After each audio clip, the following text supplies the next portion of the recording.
آسمان سے بارش برستی ہے، اس کا فائدہ آسمان کو نہیں ہوتا، زمین کو ہوتا ہے۔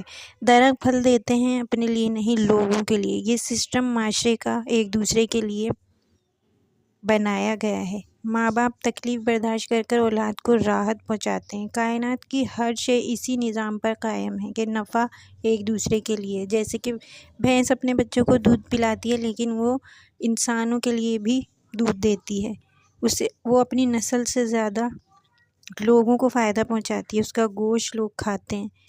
قرآن کریم میں ہے جو لوگوں کے لیے نفع کا سبب ہوگا، زمین پر ہم اس کو ٹھہرائیں گے۔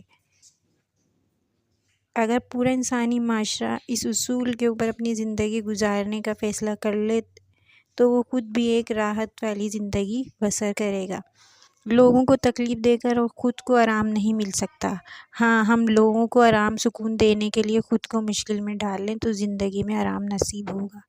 جیسے کہ ہم اپنی زبان سے کسی کو گالی نہ دیں، اپنے ہاتھ سے کسی پر ظلم نہ کریں، اپنے پاؤں سے کسی کو ٹھوکر نہ دیں، یہاں تک کہ ہم اپنے رویے سے بھی کسی کو تکلیف نہ دیں، اپنے انداز سے بھی کسی کو تکلیف نہ دیں۔ دو لوگ بیٹھ کر اگر بات کر رہے ہوں تو تیسرے کو سرگوشی کرنا بھی منع فرمایا گیا ہے کہ دوسرا شخص خود کو غیر اہم سمجھے گا، اس کے دل کو تکلیف ہوگی سرگوشی کرنے سے، تو اس لیے سرگوشی کرنے کو اس طرح سے منع کیا گیا۔ اگر سرگوشی میں ہی کوئی بات کرنی ہے تو کوئی اور موقع ڈھونڈ کے اس میں بات کیجیے، لیکن دو شخص بیٹھے ہوئے ہیں تو تیسرے کو اس طرح سے دو کے درمیان سرگوشی کرنے سے منع کیا گیا ہے۔ یہاں اسلام کی حساسیت کا اندازہ لگائیں تو معاشرہ ایک دوسرے سے مل جل کر بنتا ہے۔ ایک دوسرے کا خیال رکھیں، اللہ کی مخلوق کا بھلا کریں۔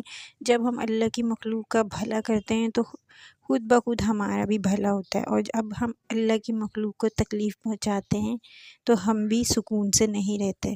اللہ تعالی ہمیں لوگوں کا بھلا کرنے کی توفیق عطا فرمائے، آمین۔